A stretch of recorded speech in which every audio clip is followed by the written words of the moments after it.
Good morning and good afternoon, good evening, wherever you are on this planet. There you go. I'm down there in the bottom left-hand corner. That's me. Yeah. Above me is Julia, my host, and our guest is up the very top. Of course, she's up the very top because she's from the Northern Hemisphere, Elena Danaan. And I have to say, Julia's actually brought Elena on site. And I have to say, anyone who's interested in a really phenomenal discussion, then please get onto the Facebook sites where it's streaming and send your little questions as we progress through this conversation. So 10 o'clock Queensland, 11 o'clock in New South Wales, Victoria, 1 o'clock in New Zealand. It's midnight in the UK and Ireland. Saturday in the afternoon, it's 4 o'clock Los Angeles, 6 o'clock in St. Louis. And well, let's stay tuned and let's stick with Julia asking the next appropriate question. Hello, everyone. Welcome, Elena. Welcome to the show. Thank you, so, Jeff Elena, and Julia. Great. I'd just like to introduce to our audience Elena, and I'm actually just going to read an excerpt from her book, and which is probably the fastest way. So Elena was born in Marseille, France, La France, now lives on the west coast of Ireland. She is an archaeologist and spent 8 years in working in Egypt as an archaeologist, which is very exciting because a lot of people in Australia and overseas have been to the pyramids. Probably will have questions about that. Elena is also a druidess, a shaman and a healer, as well as an artist and a musician. Although she's always had awareness of her psychic abilities, she also is very scientific. In fact, she worked as an engineer for many years for the French Institute of Science, CNRS. So she's very grounded. So welcome, Elena. Thank you, Julia. Yeah, so maybe start off with... Carry on, Elena. Looks like Julia's internet connection there just dropped out. So she's going to probably ask you, she's starting from, where are you going to start from when she's 9 years old, Julia? Okay. Jeff, can you hear anything? Yeah, you're back on. Love. You just went out, but you're back in. So we carried on the conversation. So did you want to start with Elena starting at 9 years old, or would you like to start from her work in archaeology? I think we'll start with the archaeology and the engineering before we go through to the 9-year-old, 3-year-old, 9-year-old stories. Okay, very good. Okay, ask away. So okay, so hi everyone. So yes, I'm an archaeologist, and I've been working in archaeology in many sites in the south of France, but as well 8 years in Egypt. And I was working for the French government and the Egyptian government on many different sites, such as Karnak in Luxor, the Valley of the Kings, and Cairo as well, the Giza plateau, Dendera Temple, and a few other little places. And it's been quite fascinating. So this is my background, and I have been a big part of my life as an engineer and working with scientists, formatted to think rationally and stick to the facts. So what has happened in my life since childhood, I had totally put it aside and denied it a bit, and it was quite difficult to deny such powerful events. But it's just only recently, 2 years ago, that I decided to finally admit and embrace it and go through hypnosis, and that's the story. Yeah, that's an amazing story. So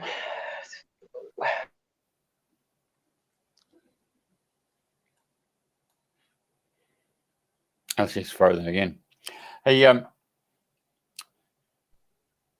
obviously the internet connection on a Sunday morning is not all that wonderful on the other side of Brisbane. Oh, she's back. There you go, Julia. Yeah, Jules, you there?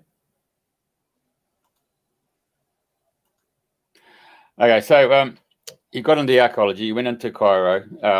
Fantastic place, I have to say. I've done that journey myself, and whilst I felt the need to go to the Valley of the Kings, my area was around Abyssia Pyramid Complex as well as the Giza Plateau. So there's some really interesting involvement there with the Orions as well as the Sirians. There's a lot of cultural significance there, isn't it? So I take it the hypnosis unlocked a few of those things, yeah? Yes, the hypnosis was to get back the missing pieces of my memory regarding to my abduction and my extraterrestrial contacts that I had all my life, in fact. It started very young and I had memories. I remembered a lot, but not all. And arrive at a certain age, I decided that I needed to retrieve the missing pieces of myself. And hypnosis is quantum hypnosis actually really is a wonderful tool. And at that moment, all the pieces were put together, and my connection with my protectors and the extraterrestrials who had rescued me really re-strengthened. And since that time, since 2 years ago now, I have been able to be in contact with them daily. And so a book came from it where I have been explaining all my story and the knowledge they gave me. Okay, so a lot of people listening right now would hasn't really put the whole correlation of your time sequence here. So we've actually started with the archaeology to give people an understanding that I'll just normally it's Julia in here. So generally speaking, Julia was just sitting about to establish that you're a really grounded person. And I think, and the fact your left brain and your right brain, you're integrated. And she wanted to establish to those people who are watching or listening that when you got someone of your substance who can then proceed to go through hypnotherapy or hypnosis and start digging out stuff that's been suppressed and bringing it to the light, then things happen.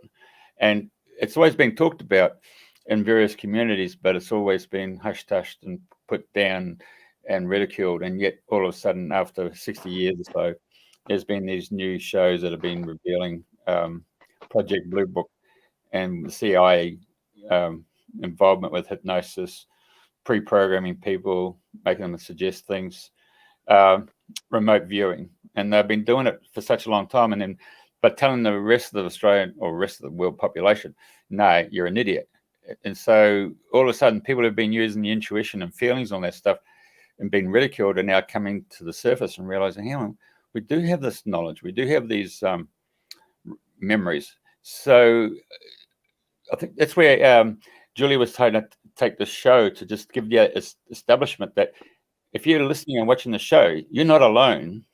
Elena's done this and she's revealing something. So is it now time, because Julia's now back on, is it now time to go back to when you're 9 years old and when this whole story started? I think that's now we've got that point. Is that where should we start, Julie, now? Yeah, that'd be great, Jeff. Thanks. Yeah. So, Elena, let's start at the 9-year-old story, because there'll be a lot of people, and myself included, who had visits, people standing in the doorway and thinking, oh my God, what's going on here? So start the conversation. Off you go. Yes. So that's something that I've kept secret a long time in my life, because the few memories I had were very traumatic. So when I was 9 years old, I witnessed a UFO hovering above the house with my grandmother and my sister, my younger sister. I was 9, and it was absolutely magnificent. UFOs are always fascinating thing to see, but it wasn't just a light in the sky. It was a real spaceship. We could see all the shape, a very elegant flying saucer shape, bright, glowing bright orange, metallic, with a bump above and a slight bump under, a very elegant shape. It approached the house. It was very big, and it was glowing orange, and we were like mesmerized. And never in my life I had seen such a thing. Of course, nobody has, very few people. And so it suddenly changed color, and it went from bright orange to it starts to get clearer, and yellow and white. And my grandmother said, oh, it's changing color, it's gonna go. I thought, how does she know that? What is it? And she said to me, oh, that may be that's probably a ship from another planet. And what? There are people on other planets? And she seemed to know something. And I learned afterwards that she had been abducted when she was younger, so she knew about these things. So the ship changed color, and as it went like white, very white, it just shot off in the sky in a zigzag, like this, that fast, and disappeared. And it was like very shocking. And that night, I was abducted in my bedroom by small gray aliens. That episode, I remembered it on through hypnosis. But at the time, what I remembered is that all my life, I remembered that the following day I woke up in my bed, naked. I didn't have my nightgown. I was bleeding in between my legs, and I had markings on my wrists. So they called the doctor, and I was hospitalized for 2 months. They didn't know where the bleedings came from. I had tremendous headaches. They couldn't find anything about it. And everything is written on my health notebook, so I have all the evidence and the dates and everything. What had happened that night, that I had a remembrance through hypnosis then, is that I was abducted. There was this beam of blue light that beamed into the bedroom, and small gray aliens appeared, and they took me. There were 3. They took me up on board their ship. And the thing is, as soon as I was in the blue light beamed on me. I was paralyzed. I couldn't move. I couldn't shout. This light is quite paralyzing, and it's at the same time a bit not really light. It's like a bit solid, or it has a substance, and you're lifted in it, and you pass through walls and roofs. It's like it changes the density of the matter you go through. It's very impressive. And then, well, the details of this story are very long because a lot happened. But I was in the ship of the Greys, who I learned later were from Zeta Reticuli. These ones were the workers, the biosynthetic life forms. There were another one, so there were 4 of them. Then they laid me on the table, metallic table. They removed my gown. It was like very mechanic. They were going very fast, and they did miseries to me. They insert an implant in my head, a tracker in my head. They did some misery in my belly, and there was a 5th one that arrived. He was different. He was a little bit taller, this gray, and he was a biological life form. He was a real person. He seemed to be in charge. And in that moment, there were shakes. Everything started to shake. and the ship was attacked by another ship. People beamed on board this one, and there was a lot of smokes. The door of this room exploded, but it's not an explosion as you can imagine. With there's no flames in space. It was just dust, and two tall men entered the room. They were wearing spacesuit. I couldn't see their faces because they had helmets. Yeah, they were very tall, and they had kind of tubular weapons, like a thick pen, and they were shooting beams, energy beams to the Greys. They shot instantly the four synthetic workers, but the biologic one, the captain, he was strangled. One of the rescuers, he grabbed him and he strangled him. So why didn't he shoot him straight away? It was because this man was angry because they rescue a lot of children like this, a lot of people, and they're really, really, really fed up with this disgrace. So it was like personal satisfaction to strangle this entity. And so imagine me, I was paralyzed, I was in pain, I was terrified. So that scene happening on the top of it, it was like, I don't know how I didn't pass out. The guy who had strangled the Grey seemed to be the leader of these two men, and he untied my wrists and he took me in his arm. I was like, I couldn't move. I was like so flat, like I couldn't react, and all I sensed was the plastic feel of his suit, this kind of spacesuit, and there was a lot of movement, and I was dizzy, and smoke and lights, and I understood we passed into another room of the ship, and we were beamed because there was a big flash of light, and we are beamed on board the ship of my rescuers. And then the first thing that came to my mind was, oh my God, it's warm. The difference of temperature. It was, the air was better breathable. The temperature was better, and it was suddenly relaxed. And so in this ship, there were 3 men and 1 woman.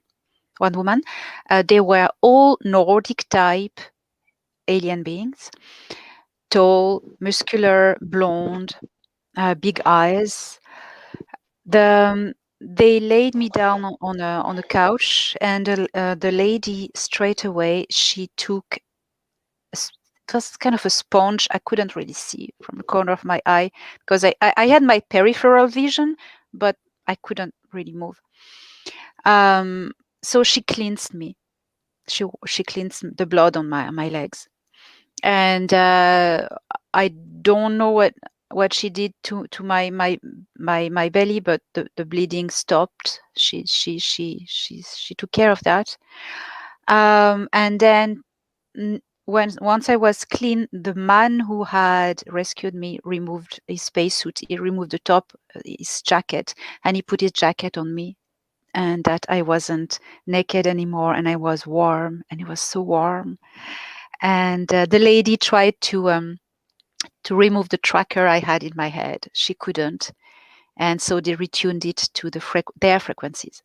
So that is why, since that time, I'm able to communicate with them. And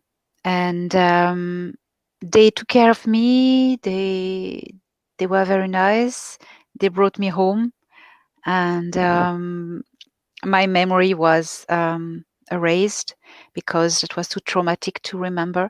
But during my life, my teenagehood, more or less, when I was more able to understand things, my rescuers took contact with me again, many times, and many times I don't call that abducted, I call that invited on their ship again, and they told me a lot of things, and they were very friendly. The lady appeared in my bedroom one night as well. She beamed. They show me a map of the stars with other where all many other civilizations live. Well, they show me how the ship was working. People, when I talk about that, people are very interested. My friend, my rescuer, he showed me how to pilot the ship, and he explained to me a lot about the navigation and these technologies, and because he's a pilot, so that was nice. So I lost contact with them at a time. They said to me that they need to go somewhere else on a duty, on a mission, and they came back in my life. Well, they left. I was 30, and they came back in 2018. It was unexpected. I live on the west coast of Ireland, and on the shore of the ocean. And one night, I had this feeling I need to go out. I wanted to look at the sky. It was a very clear night, and I saw 2 UFOs hovering above the harbor, above the ocean on the coast, and they were making themselves visible to me, like dancing, like making figures together. And once they were really sure I was watching them, they went south. They shot and at a tremendous speed. That night, I learned that the following morning in the newspapers. That night is known in Ireland as the Shannon incident. The Shannon incident, you can Google it, the Shannon incident, SHANNON. So it's the name of the airport closer to where I live. So these UFOs were seen by planes, two different planes, commercial planes, and there are conversations between the pilots of the planes and the control towers of the Shannon airport. And this has been recorded, and you can find the recording on YouTube, and it's absolutely amazing. Excuse me. And this night, so the thing is that they took me on board the ship again, and it was very very cheerful, it was like being together again after all these years. And there was a lot of hugs and laughter and a lot of emotion, and there were more people on board. And I said, why all these years, and why'd you come back just now? And they say, yeah, but we were busy somewhere else, but now we are back. And he was so excited. We're back. And I said, yes, great. What's going on? And they said, we're back because something is going to happen for this planet. And they were so excited. And I went, oh, wow, great. What's going to happen? They went, and suddenly they couldn't speak too much. You'll see. Please tell me. They were excited, so it was something very positive. They were very hopeful for, and they were coming back to participate to this thing. And my friend said to me, I can only tell you something. Go out, see your friends, socialize, go to the pub, go to listen some music as much as you can, go out, party, do everything social that you can. Because I said, why? He said, because in 2 years time, you won't be able to do it.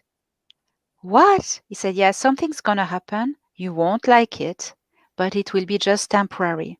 So I would advise that you enjoy life in the meantime. It was in November 2018. 2 years time later. Yes, and so we know what it is about. So yeah, they told me a lot of things, and I met other beings as well. So they allowed me to remember that moment. I remembered everything, and the thing is that that night was the start of my spiritual awakening, because they switched me off and on. They reset me. Shortly after, I had what I thought was a burnout, but it wasn't. I just switched off.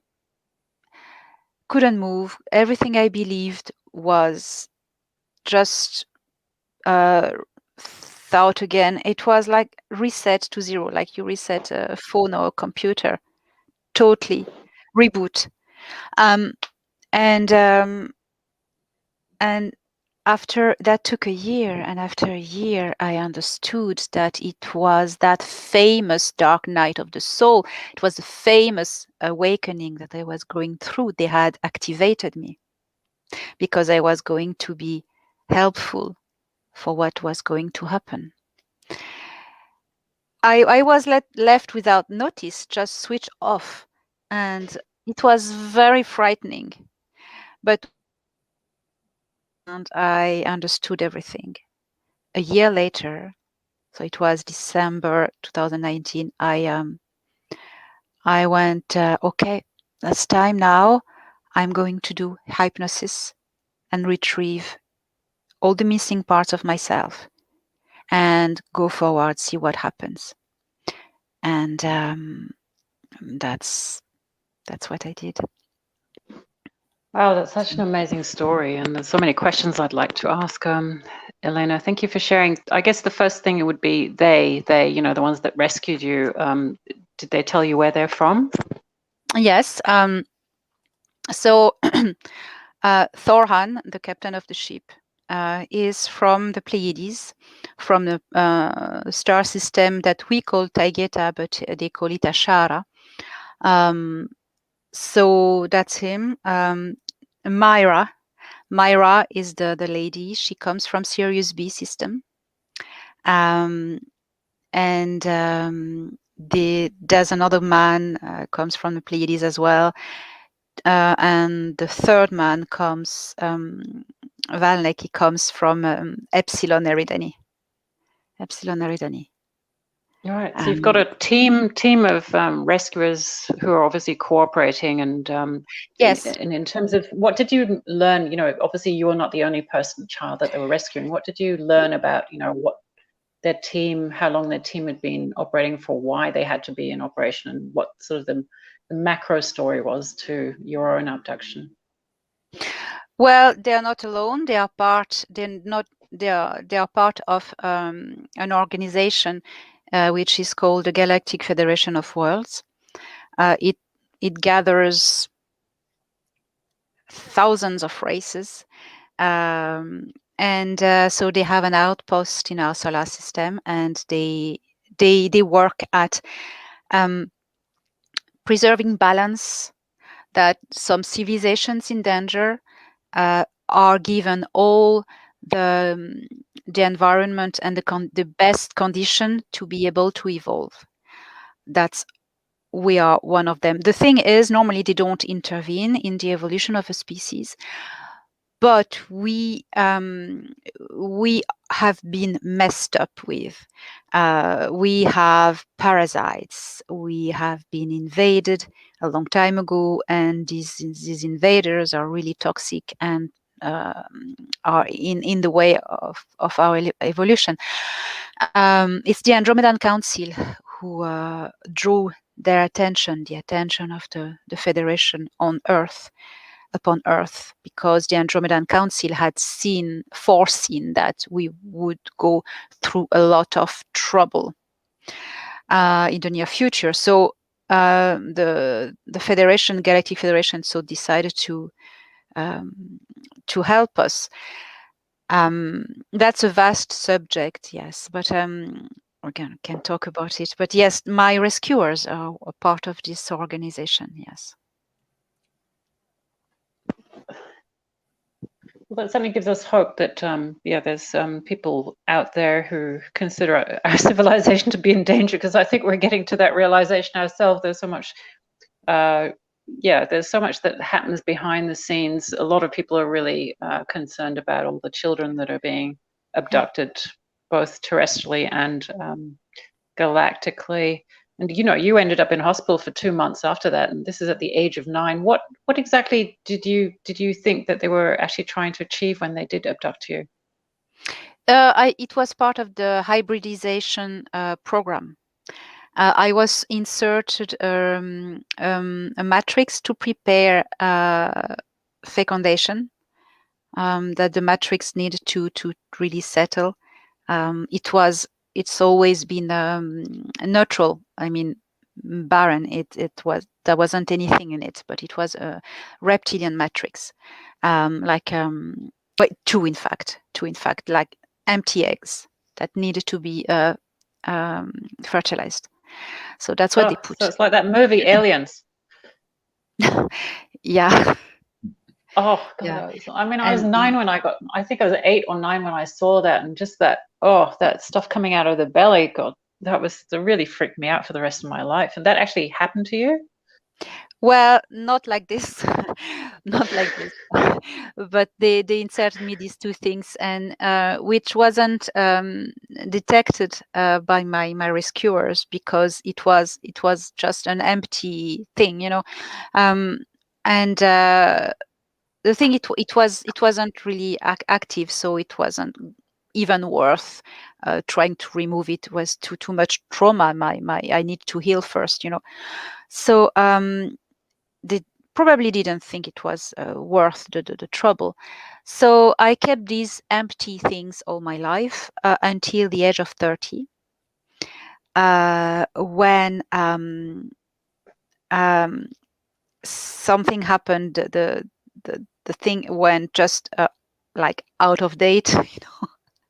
I don't know. It started to just want to go out to just I don't know. It starts to manifest like 20 years later. I was in Egypt at the time working, so it was very frightening because I didn't know what was happening to me. I had this big bump that was growing in my belly. It was the size of I'd say I would say a mango. The fruit mango, that's that size. And so it went like in 2 weeks, it grew like this. So nobody knew what it was. There was no way anybody would touch me in Egypt. I wouldn't let any Egyptian doctor touch me. It's like, if I wanted to die, I would do that. So I came back. I was took back in emergency by the government back to France, to a clinic, to get that out. I passed exam, and they said, well, it looks like a big cyst full of liquid. We don't know what it is, but we're going to remove that. So the thing is, for some reason, I describe all this in my book. It's a bit difficult to speak about that, but the thing reacted just before the surgery. The thing reacted, and there was some manifestations on my skin, but they got it out. They got it out. I could never see it because they kept it for study, but I could never see it. And so that's the story with it. That's the story. So I'm just really interested, Elena, because I mean, twice when you were, one is when you were 9 and you were bleeding so much you had to be in hospital for 2 months, and then, as you say, when you're 13, you've got this mango-sized cyst that's grown in 2 weeks. Did you ever sort of get the feeling from the medical people who were treating you that they had an idea of what might really be happening? I don't know, not that I know, but who knows? Maybe there were some who knew. When I was 9, maybe not quite.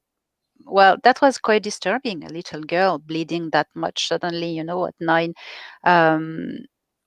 I don't remember, but I suppose my parent went through interrogations, probably, because it wasn't normal. So, but I don't know. I don't know if they knew something or they suspect something. But when I was 30 with this surgery, I know they were disturbed. I know they didn't want me to see the thing, and one the anesthetic, the guy who did anesthetist, anesthetician was quite nice, and sorry, he wanted to go through the surgery, be there, and see it. Excuse me. Yeah, that's right. And sorry. He said afterwards that it was big, it was huge, it was filled with a yellow liquid, and it was gone for examination. They wanted to analyze it. And when I asked the surgeon later on, will I be able to see it? He said, "Oh no, we burned it, we destroyed it straight away." And I knew he was lying. So that's all I know. Yeah. Wow. So I mean, it's such a violation, and obviously, as you tell it, you can kind of see why that it's systematic. If the thing needs to gestate for 20 years, then obviously you've got to put it into implant into kids at a young age. And you're saying this is part of some kind of program. Yes. And what just for those who are not, who are new to this, what program is this? When did it start? Who allowed it? As far as you know. As far as I know, in the 1940s, the Orion Alliance made contact with Earth. The Orion Alliance is an alliance of malevolent, of different species of greys, and greys are reptilians, mainly structure. So gray reptilians. They discovered Earth. Well, they drew their attention to Earth. And so, they go by the way, the laws of free will. That's something we are not very aware on Earth. All these aliens of advanced civilization, they have all kind of recognition. They have a recognition for a universal law. Whatever culture or species they are, they it's really impressive. They all recognize a common concept, which is free will. This is the great law of evolution, free will. So taking a world and a culture, invading a culture, it means you can invade it by force, but you break this law, and those who make justice in this galaxy, such as the Galactic Federation of Worlds, will be on your back. So if you don't want to do that, you need to go by the great law of free will. Get the inhabitants of the world you want to take to say, okay, yes, come and take us. How do you do that? So, they have all the same plan, which works wonders. So they take worlds that are on their own, like ours, who hasn't yet reached the level 2 of interstellar travel. So we don't know about other worlds. We don't know what's happening even on the moon, So they come and they lie. They say, "Oh, we are going to give you technology and help you. We are so nice. We want to help you, but in exchange, you are going to allow us to do our little business, which means abductions, mining minerals and stuff like that." So to get the people the locals to agree, the price in exchange must be very yummy. So if they go by, oh, we are giving you, in exchange of abducting people and doing miseries, we're going to give you medical knowledge. Doesn't work. You're going to say, oh, no, you're not going to do that. But then they're going to pick leaders or people in power who have weaknesses for power. And they're going to tell them, we're going to give you amazing power and war technology, and you'll be going to be the most powerful state or country on your planet, because we're going to give you so much amazing technology, weapon technology. And they go, yes, take whatever you want. Yes, that's how they do. So they sign agreement. The leader agree, and he say, okay, you can do abductions in exchange. You can do this, that. Okay, sign. What happened now in 1954? The Orion Alliance contacted. So I know they contact the Russians and first Khrushchev at the time, and he was very suspicious, and he didn't accept first. He accepted later, way later, but first no. So they went to see the other second superpower, which was the United States, and it was the Eisenhower administrations. They asked to meet Eisenhower. And so that happened. And Eisenhower, so he didn't want to sign with them. He wasn't really okay for that. In the same time, because of the law of balance and free will, the Galactic Federation saw what was going to happen, and they say, oh, no, we need to give these people a chance. They will be the ones who will choose of their free will. So we're going to make contact as well. They did. In the same time, the same year, they made contact with the Eisenhower administration. And they sent humanoid from the Federation that they didn't look too scary. And they said, okay, do not sign anything with these ones, because they're going to fool you, and they're very toxic, and you go to your loss if you do that. Please do not sign with them. It's a trap. Sign with us. We give you this choice, and we will give you medical science, free energy, a lot of good things for your evolution, and we will help you to get on in peace with your neighbors and deactivate all the weapons and be all peace and love and stuff. Eisenhower was more inclined to go with them. But then, behind his back, the MG-12, the Majestic 12, signed with the Greys, and that was too late. And the agreements were really well settled when Eisenhower realized that, and he couldn't do anything. He has been fighting a lot to try to get this undone, but for some reason he was very disappointed he couldn't. The CIA, the MG-12 really never wanted to give him the documents, and that was it. That's how this happened. So the Greys from Orion never gave the promised technology. They just gave a little bit and a few crafts and work away. And so the abduction was signed for a little bit more than 100 people. I don't remember the number. It was prisoners and people in mental hospitals. That's why you have some undergrounds linked to, I know it's Los Alamos and some other places. But the thing is, oh yes, and they had the right to dig facilities under the military bases to settle their businesses. So the thing is, they not only they didn't give the whole technology they promised to give, but as well they abducted more than agreed, and it's still going on now. And so the thing is, they are super scary. they are very intimidating, and they have a technology and a power. They are in the place, and once in the place, you can't kick them out. We can't kick them out. We don't have this power. They're so much more powerful.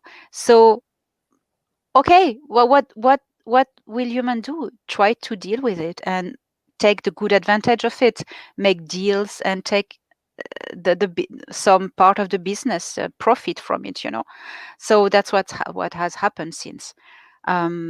Because people have always been petrified from them, but the Galactic Federation has always kept an eye and try to minimize the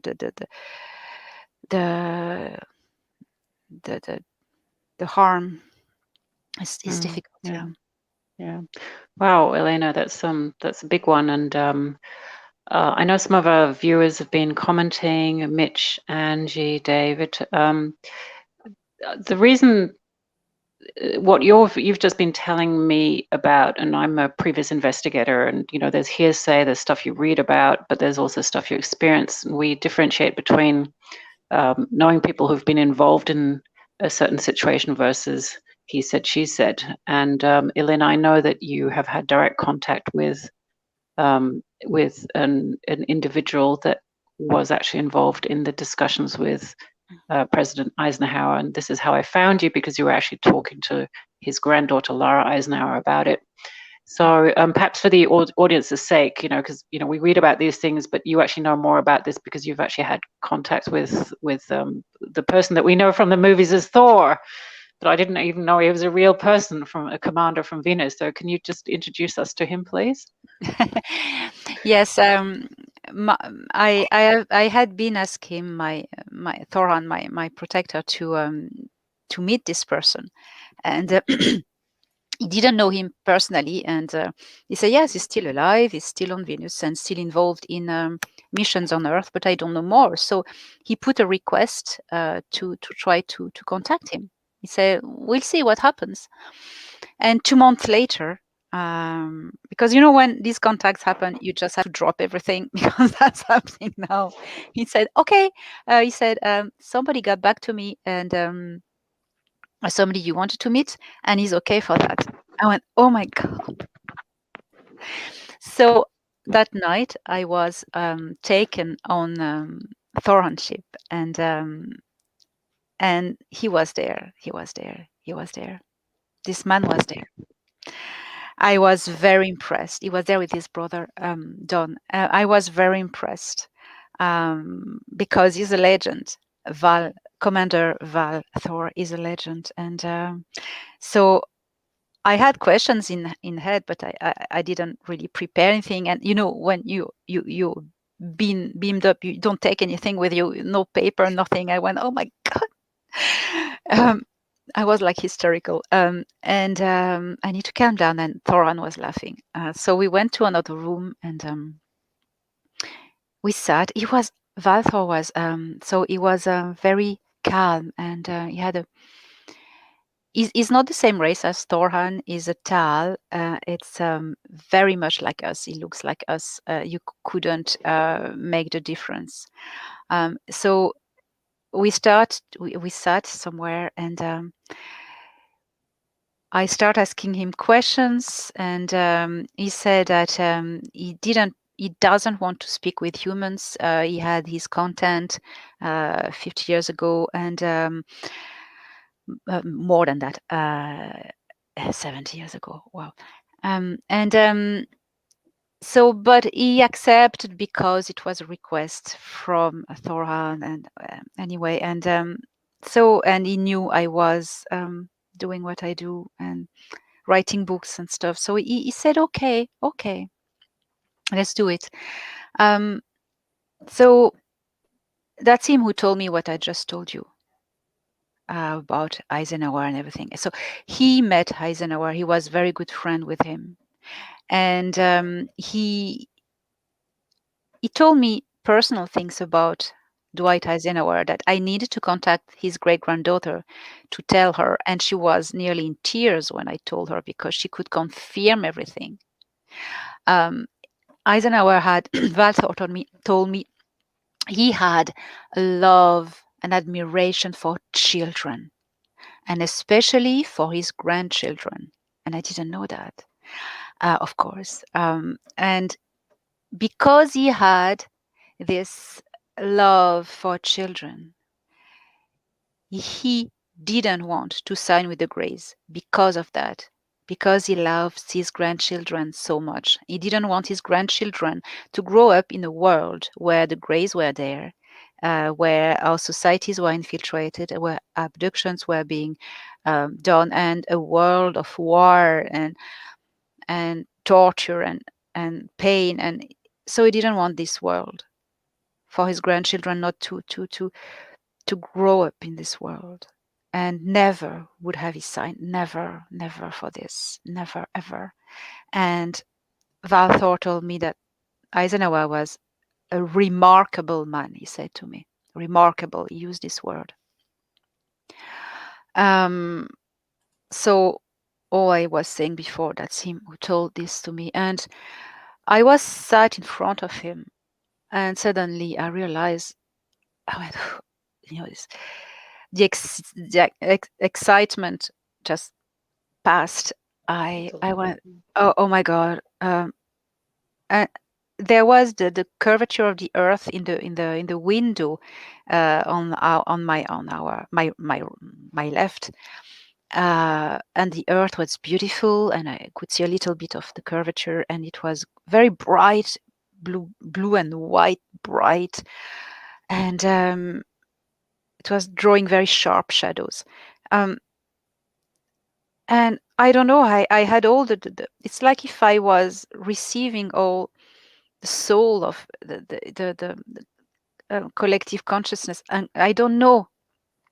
I start to cry, and I broke in tears in front of him, and I said, "Please, tell us, we need to know. We need to know where we are going. We need to have hope. We need signs, because you say that we are going to be okay, that you look after us, but we need signs. We need to see ships. We need to see evidences. We need to have hope. We need to believe." I remember I said that. We need to believe. Humans on Earth, Earthlings, need to believe. And I was crying. And I remember he put his hands on mine, and he has a tremendous, powerful aura. And he was so calm about him. And he said, "Don't worry. We will never let you down. We never have, and we never will." And these words were carrying so much. They weren't only words. They were facts. They were promises. They were very powerful. He was telling me beyond words that the Galactic Federation had always been here to protect us and to take care of us. And he added something. He said, "But you have the free will, and we cannot liberate a slave who holds on to his chains. We cannot liberate a slave who holds on to his chains. So it is up to us to want to be liberated, to wake up first." And he explained to me afterwards that they cannot save us directly, because it will be interfering in our power of decision, in our growth. If they were to save us now and kill all the Greys and reptilians, we wouldn't learn anything. Another disaster would come upon us, that we do it again. We learn the lesson. It's like homeworks and learning. They cannot do it for us. We need to do it ourselves. They are here to hold the space and avoid us to blow ourselves up. They have deactivated so many nuclear devices, harmful satellites. They do a lot of job. We don't know half of what they do, not even half, 1%. They are actually as well fighting alongside US military and other countries in the undergrounds to liberate all the undergrounds. They are doing a lot of work.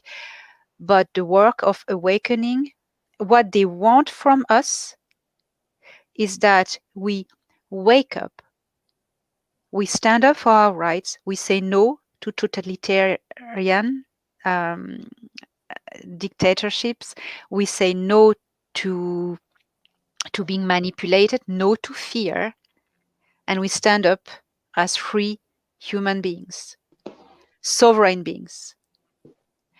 And they wait for that the whole humanity wakes up, open their eyes. So they are clearing up the dark, that the dark comes to the surface and is visible for us to see. Thor Han had told me that is this sentence. He said, people need to see the face of their enemy and who are his allies. That's the only way people will wake up, most of the people. And we have a window of opportunity, which is 2017, 2022. We are in the middle of it. We still can do it. And they are very hopeful. And they are more hopeful than we are because they've seen our future. They know where we are going, but we need to do it because we can still mess this up by just falling asleep and saying, okay, yes, do that to me, oh, I want to be a slave. I'm happy I'm a happy slave. There's so many people still who are like this, like I'm a happy slave. And as Val Thor told me, you cannot liberate a slave who holds on to his chain. They cannot do it. The slave will go back to his routine. Yeah. So yeah.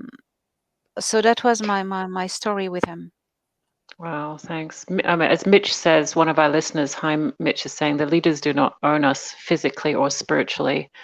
And I think when we say that, then we're taking away, we're using our free will to not give our non-consent. Yeah, they do not own us. To kind of the zombie society that some people want us to be headed to. Yes, that's the greatest war of humanity for their freedom, for our freedom, and is the ultimate moment. If we don't do it now, the window will close, and they will upstairs, as I call, they will have done all their best possible to allow us to evolve into our true heritage, what we normally should where we should be. When this window will close, and if ever this doesn't work out and we haven't waken up enough, and the reptilians and greys have taken over this planet and this enslaved humanity, there will be two options left. We won't be able to do anything. We'll be like, that's it. But then the Galactic Federation will have two options: go away or start a war. And a war, I've been told, that's the last thing they want to do, start a war with the two most powerful empire in this galaxy, the Sika Reptilian and the Orion Alliance, with the Earth as a battleground. That's going to be horrendous. So many people are going to die. They don't want to do that. They don't want to go to this. So they are really, really, really pushing us to wake up. We need to wake up and stand for our rights. Yeah, and I guess also connecting, like you've had regular contact with the Pleiadians, Sirians, and whoever you want, who's the whole council that's helped you write in the book, where you don't just write about your actual own story, but also about, you catalogue the different galactics that are involved. We are copying this to the Rainbow Crystal starseed groups. So if you have always felt that you belong from another system, you do, and you're here.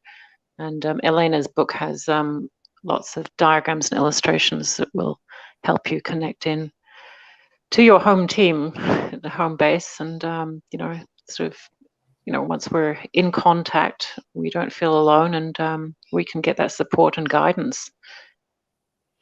Yes, just I as have. Elena's done and Jeff has done. Yes, I have a repertoire of all the alien races involved with Earth, the good and the bad, and it's quite helpful for many people to find about who has abducted them, where they come from, and if they feel they belong to somewhere else, what the species. Everyone is in it. So you can see really every beings that are involved in abductions. They are all in here, and I've had an amazing feedback that it's been useful for a lot of people to understand about. So these equally, yeah. Yeah, sorry. And equally, if you feel that you've been abducted, I mean, I think you describe quite details the signs and symptoms. So do you offer healings for people, or who, you must have a lot of people who get in touch with you and say the same thing happened to them? Yeah, so the thing is, I can recommend my book where all the data is in it. I cannot heal. The lady who helped me with quantum hypnosis, she's specialized, quantumlifetransformations.com. She specialized in alien abductees, and she's been helping a lot of people. So I would recommend this person, and she's working online. But anyway, yeah. What I want to say, there is something that I can say that is helping everyone who is subject to abductions. Free will is the great law where they all go by free will. To dispossess you from your free will, from this power that just shuts them down, to dispossess you from it, they're going to use fear. So they're going to scare you. That's what the deep state is doing to the people as well at the moment. They scare you, so you are not in total possession of your common sense and reason. So you just like pray, and you don't know what to do, what to say, what to think. You're just petrified, and you allow your aggressor to do anything to you, because you fear, and it's a state, a vibration that's very low, and it allows them to just take you. But that I'm talking about abductions, like when the Greys, for instance, beam in your room or beam you up. But that is worth for many things that are happening in the world as well. So when gray aliens, for instance, because they're the most common, appear in your bedroom, for instance, and they're going to take you, they are very scary looking. That's true. So that's one. You're scared just to see them, and even to see a beam of light in your room, that's enough to scare the out of you. But so if you are prepared to this, and you condition yourself, you can do meditation, you can condition yourself, say, I'm not going to be afraid. Fear is not an option. You must not be afraid. And when they beam, when they arrive, when they come, because you cannot stop. If they want to come, they come. When they come, you stand up to them with no fear, and you speak very firmly, and you say, I do not consent. I am sovereign of myself. I speak for myself. I do not consent to be abducted. Go away. Get out of my house now. And you're very imperative. No fear. No anger, because the anger is unsettling. Anger is not a good feeling as well, because it makes you weak. No fear, no anger, just firm, authoritarian, firm, like, and they go. I'd say 95% of the time they go. People have tried it, they do it, it works. Yeah, actually, that's amazing, Elena. Thank you. I'm just remembering when my kids were 3 years old, they were scared, and because they couldn't reason and talk, I actually had to draw some cartoons for them where I drew the cartoon of them, and I didn't know of any of this. They said more it was wolves that they were scared of, and we didn't have any wolves in the stories, but I just drew pictures of them, cartoon pictures, so of them actually waking up, somebody being at the door, and them just saying, "No, go away." So I'm just getting the chills as you're saying it, because if your kid, once they see themselves in a picture doing that, then they can do it. So just adding that to, if your kid's young and they're having issues, just draw it out for them so that they can identify with that. Yes.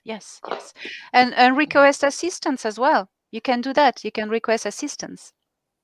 So you can request assistance, free will. Request assistance to the Galactic Federation of Worlds. Request assistance to whom you feel can help you regarding to your belief. You can request assistance of Jesus, the angels, or whoever of your religion or belief. That works as well. But and at the moment you invoke a real entity or something that exists, it can interfere in your help. As well, what Val Thor had told me as well, something I forget to tell, relates to this. As we have free will, the Galactic Federation cannot intervene openly without our consent.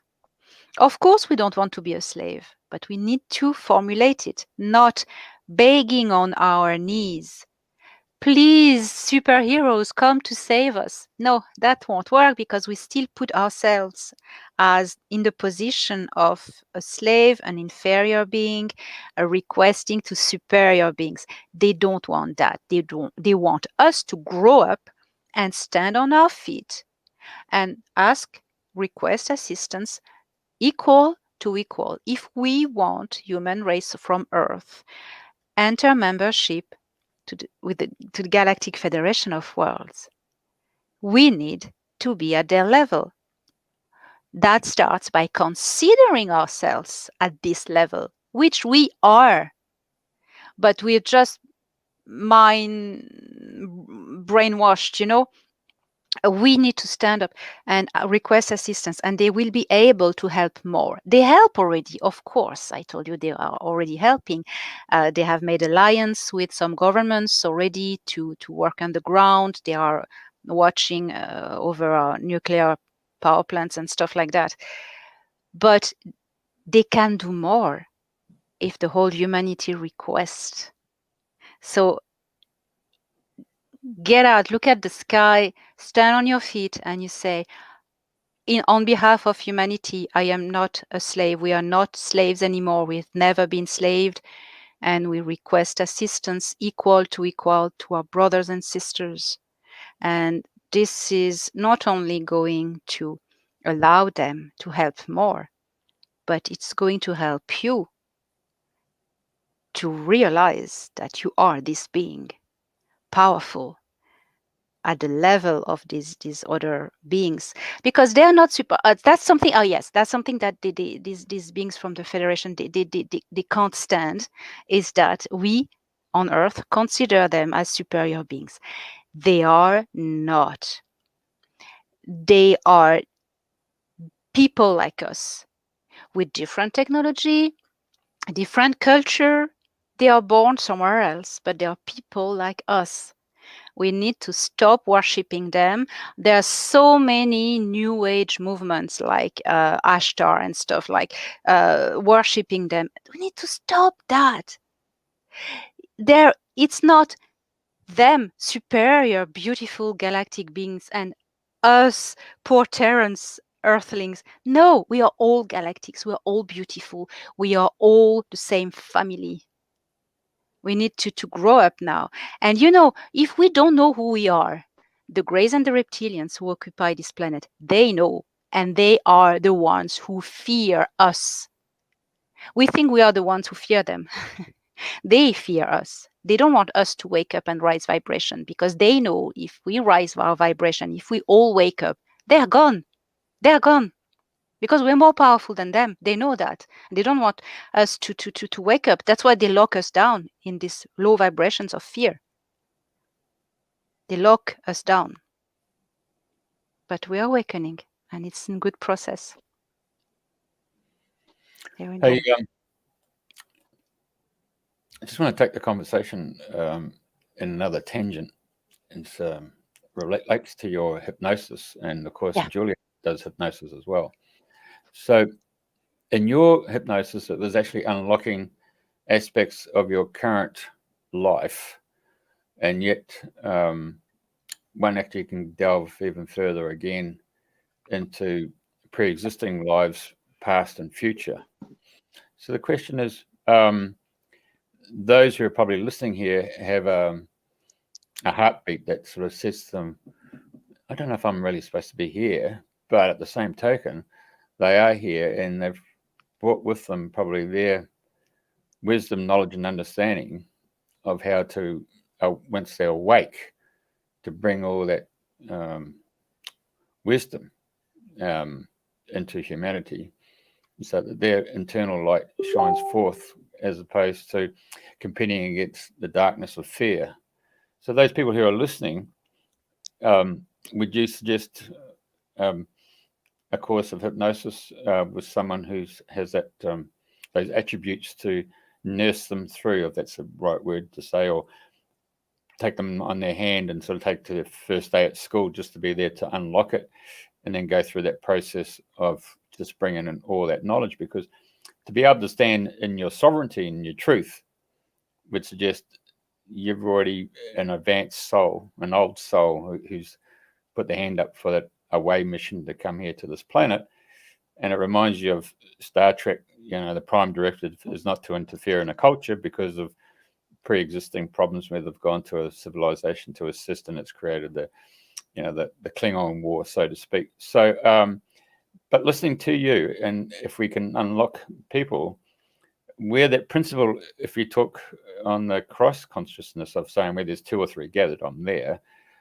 With our group that's watching and listening today and for replays, why can't we all just collectively come together and put that request to say, right, to the Galactic Federation or whatever principle you want to put forward, I now invoke and ask to activate the Christ within ourselves to awaken this planet, but more importantly, become part of the what I would say, we're just one voice in the choir now, as opposed to being the center of the universe.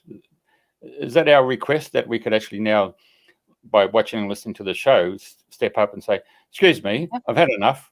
I want my free will. My free will is I want to become part of this Galactic Federation, and we want guidance and direction. Please come front and center. Yeah. Yes, absolutely. I wrote something together with Thor Han, my protector, and it is something that needs to come from your heart. But I wrote together with him a request that I'm going to read to you now, and I can, if I can copy paste somewhere, but that's my words and Thor Han's words. But you can say it with your own heart and your differently. But I need I put my 3D glasses as I call it, and I'm going to just a minute, like I find him. Okay, so this is the text that I suggest to say on your feet as sovereign being. Okay, so I, sovereign, free human and spiritual being, standing as equal among the members of the galactic community, request of my own free will on behalf of the people of Terra, assistance to the Galactic Federation of Worlds, to expel malevolent and invasive extraterrestrial forces out of this world definitively, to end their occupation and liberate the people of Terra from slavery. That any previous agreement made with malevolent extraterrestrial forces in the past be rescinded. For by their own free will, the people of Terra are reclaiming back now their own planet. The people of Terra are reclaiming their rights and their sovereignty. The people of Terra make now agreement with the Galactic Federation of Worlds. May this be set in the infinity of the stars and the eternity of time. May peace and justice always prevail. So that's what I've written. And I could copy paste it here. I believe you can share it. You on your screen there, you can share, can't you? I just copy paste it here in the chat. Yeah. I don't know if you have it, so I don't know what you can do. I got it. Yeah, you should be able to follow it. Yeah, well, that's like a new independence declaration But that for our century, our generation. Yeah. I've written this with Thor Han, my protector from the Pleiades, and after having met Val Thor.